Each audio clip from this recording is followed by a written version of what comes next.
Bonsoir ou bonjour, c'est l'endroit où vous nous suivez et bienvenue à cette actualité rétrospective qui a marqué la semaine écoulée. Donc voici d'abord les principaux titres. La conférence des évêques catholiques du Burundi a appelé à la réforme de l'instance de la justice suite aux informations faisant état que certains cadres contraignent des agents de la justice à enfreindre le droit au lieu de défendre la vérité et la justice. Plus de 300 000 personnes vivant au Burundi ont besoin d'une aide humanitaire suite au changement climatique. Cela ressort d'un communiqué conjoint du ministère de l'Intérieur et des systèmes des Nations Unies. Mardi dernier, le professeur Bernard Sindayebula, expert en aménagement du territoire, a suggéré au gouvernement du Burundi de profiter de cette occasion pour déclarer l'état d'urgence. Tout de suite, les détails.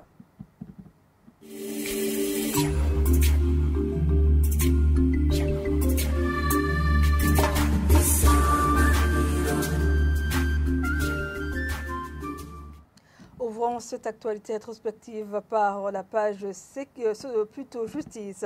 La conférence des évêques catholiques du Burundi a appelé à la réforme de l'instance de la justice. Selon ces évêques, certains agents de la justice expriment des préoccupations pour leur sécurité à cause du harcèlement de la part de certains cadres qui les contraignant à enfreindre le droit au lieu de défendre la vérité et la justice. Suivez Monseigneur Bonaventure Nahimana, archevêque de Gitega et président de la conférence des évêques catholiques du Burundi.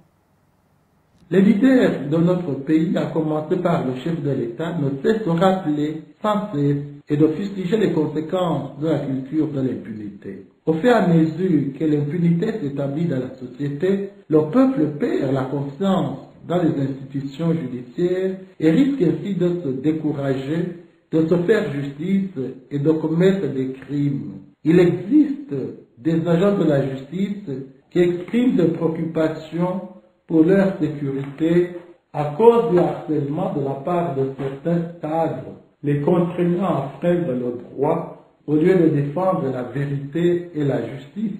La question de la justice concerne également les modalités d'embauche au niveau de l'État. Des plaintes nous parviennent de diverses personnes que l'accès au poste de travail ne tient pas toujours compte des connaissances ni du savoir-faire et des compétences professionnelles, mais qu'il est parfois conditionné par le critère de militantisme dans le parti au pouvoir et ou la capacité de verser des pots de vin. Cette pratique véreuse entraîne les compétences et le manque de productivité, la rémunération des fainéants et des pilleurs de l'État, rendant ainsi endémique la pratique de la corruption. Il convient que les leaders ainsi que le personnel de l'appareil judiciaire à tous les niveaux travaillent d'arrache-pied afin que tout citoyen burundais et tout résident se sente en sécurité, que celui qui est lésé soit rétabli dans ses droits et vive en paix parmi les siens et ses biens. En effet, toute impunité face au mal commis cause angoisse et rancœur dans les cœurs, entraînant ainsi le désordre. Certaines dispositions du projet de loi électorale de 2024 se contredisent. Les exemples sont notamment les articles 42 et 43 qui concernent la présence des mandataires sur le bureau de vote et la signature sur le procès verbal qui sont obligatoires au moment où, curieusement, leur absence n'invalide pas les résultats. Alain Désiré Boukeneza. Suivant le nouveau projet, tout comme le code électoral en cours de révision, chaque parti politique, coalition des partis politiques ou candidats indépendants ne peut déléguer plus de 2 mandataires par bureau de vote. Depuis l'ouverture du scrutin jusqu'à la signature du procès verbal des opérations de vote et des résultats, la présence de ces mandataires est obligatoire et permanente sur tous les bureaux de vote. Cependant, le projet de code nuance que l'absence de l'un ou l'autre mandataire n'invalide pas les résultats du bureau de vote concerné. Comme le précise l'article 42, les mandataires peuvent bénéficier d'une prise en charge dans la mesure des possibilités du gouvernement. Les mandataires doivent inscrire ou faire inscrire toutes leurs observations obligatoirement, suivies de la signature de leurs auteurs. Elles sont consignées au procès-verbal unique combinant les opérations de vote et résultats. Les membres du bureau de vote sont tenus, sous peine de s'exposer aux sanctions prévues par le Code, de faire consigner toutes les observations qui leur sont adressées et seules les observations enregistrées seront prises en considération à l'appui d'une requête ultérieure introduite d'un contentieux électoral. Un exemplaire de ce procès-verbal unique est remis à la CECI, à la CEPI ou à la CENI, à un mandataire par parti politique, coalition des partis politiques ou candidats indépendants, représentés au bureau de vote et à la Cour constitutionnelle selon le type du scrutin. La signature ou l'empreinte digitale de chaque mandataire présent est obligatoire, mais le Code dispose que l'absence de signature ou d'empreinte digitale de l'un ou l'autre mandataire n'invalide pas les résultats. Les résultats du dépouillement sont consignés dans le procès-verbal des opérations de vote et résultats signés par tous les membres du bureau de vote, les mandataires présents et les scrutateurs. Et puis le modèle du procès-verbal est fixé par la Commission électorale nationale indépendante.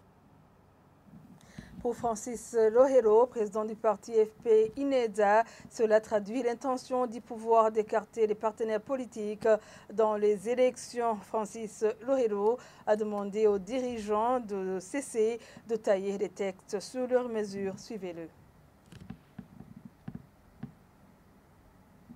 Je pourrais dire que c'est en quelque sorte une certaine irresponsabilité parce que celui qui prépare les élections, celui qui fait la loi, il devrait s'imaginer que les observateurs, les représentants des partis politiques, ils devraient être là pour confirmer que celui qui a gagné et que ceux qui ont perdu ont effectivement perdu. Ça devrait être un honneur pour celui qui organise ces élections. Alors quand il dit que peuvent ou peuvent ne pas être là, ça signifie qu'il n'en a que faire. Dans un autre sens, moi je trouve qu'il devrait imaginer que les choses doivent aller dans le sens de réconforter tout le monde et de prouver qu'une élection a été conformément organisée. C'est comme je venais de le dire, c'est-à-dire que les mandataires politiques devraient être là pour confirmer qu'une élection a été organisée conformément à la loi. Quand le législateur fait fi de ce fait, c'est-à-dire qu'à un moment donné de ce que peut faire le peuple, alors j'imagine que je ne devrais pas m'exprimer sur ce genre de choses pour l'instant. Tout ce que je fais, moi, c'est de préparer les gens qui pourront aller observer les élections, les mandataires. Et vous savez qu'aujourd'hui, nous sommes dans une situation où les partis politiques sont en difficulté. La situation économique au Burundi est assez déplorable. Les gens sont pauvres, c'est-à-dire que pour mandater quelqu'un, vous devez essayer de le prendre en charge. Et donc, je crois que ceux qui sont au pouvoir, ils jouent sur cet état de fait parce qu'ils pensent que les partis politiques n'auront pas assez de mandataires et ils voudront essayer de confirmer une élection qu'ils ont fait d'une certaine manière à leur manière. Alors, je sais la situation qu'on est en train de vivre au Burundi et je sais qu'une élection, elle est suffisante pour que les gens puissent en souffrir ou être heureux. Les gens savent bien que dans une élection, on cherche le pouvoir, on cherche la possibilité d'avoir tout ce qu'on veut. Alors, c'est une raison suffisante pour bafouer peut-être les lois ou autre chose. Donc, pour moi, tout ce que je demande, c'est que les Burundais soient formés. On a constaté à quelques époques qu'il y a des gens qui organisaient des élections à leur manière. Aujourd'hui, ils ne sont plus au pouvoir. Ils se mordent le doigt. Que pensent ceux qui sont au pouvoir aujourd'hui? Un jour, ils ne seront plus là. Il faut qu'ils sachent que ce pays appartient au peuple burundais et pas à quelques individus près. Je suppose qu'on est là pour continuer, pour travailler, pour que les choses changent aujourd'hui, demain ou un jour. Page environnement à présent, plus de 300 000 personnes vivant au Burundi ont besoin d'une aide humanitaire suite au changement climatique. Selon le communiqué conjoint du ministère de l'Intérieur et du Système des Nations Unies sorti mardi dernier, le gouvernement du Burundi a appelé à ses partenaires à appuyer le pays dans la gestion des catastrophes et des risques. Ce communiqué a montré que le Burundi fait partie des 20 pays au monde les plus vulnérables et que d'après les prévisions météo, les précipitations attendues jusqu'en mai 2024 seraient au-dessus de la normale. Et en réaction, le prof Bernard Ndayeboura, expert en aménagement du territoire, a suggéré au gouvernement de profiter de cette occasion pour déclarer l'état d'urgence. Suivez-le. On analyse ce qu'on appelle l'échelle de gravité qui tient compte des dommages matériels et humains qui ont été observés depuis 2021. Donc c'est vraiment tard. Il faut maintenant déclarer, l'État devait décréter la situation d'urgence. Et je remercie aussi également le ministère de l'Intérieur qui a pris l'initiative conjointement avec le système des Nations Unies, avec les éléments que j'ai vus dans le communiqué. Je pense que c'est vraiment déjà un pas. Mais ailleurs, c'est l'État qui doit décréter cet état d'urgence. En fait, il faut le décréter publiquement, le dire, et dans ce cas-là, tous les pays du monde vont venir. Et d'ailleurs, je ne sais pas, beaucoup de gens ne savaient pas, c'était donc entre le 21 et le 21, je ne me rappelle pas exactement de la date, lorsque le lac Tanganyika avait monté en 1964. Tous les spécialistes du monde, tous les scientifiques et les bailleurs de fonds se sont rencontrés à Bujumbura pendant cette date pour secourir dans la région de Bujumbura. Et j'ai dit dans le message, effectivement, qu'il y a un plan de réponse. Effectivement, c'est pour élaborer un plan de réponse. En général, actuellement, il faut que les spécialistes, donc au niveau national, puissent maintenant identifier tous les biens qui ont été impactés. Et c'est ces informations qui aideront lorsque les bailleurs de fonds vont venir à assister dans les sinistres. Parce que, et puis aussi également, on aimerait aussi également que les spécialistes du monde puissent venir aussi également pour assister à des déprimés, parce qu'il y a des gens qui ont déprimé, qui ont perdu leurs bâtiments, les biens, les espaces agricoles. Mais il est vraiment urgent et nécessaire que les spécialistes burundais dans des ministères sectoriels puissent à chaque jour faire un suivi au quotidien. À titre d'exemple, à l'aéroport de Bujumbura, on a construit la digue. Une fois lorsque la digue va céder, donc l'aéroport pourrait être inondé. C'est possible. Et d'ailleurs, aussi à côté, c'est la montée Mouzi, il y a aussi une digue. Il faut surveiller. Il faut surveiller aussi également suite à la montée progressive du lac Tanganyika pour que l'eau ne puisse pas venir même de l'ouest et d'autres côtés aussi également. Toutes les différentes institutions devraient mobiliser les techniciens pour voir si nous ne pourrions pas être inondés. C'est par ici que nous mettons un point final à cette actualité rétrospective qui a marqué la semaine écoulée. Merci à vous tous de l'avoir suivi et je vous souhaite une très bonne suite des programmes.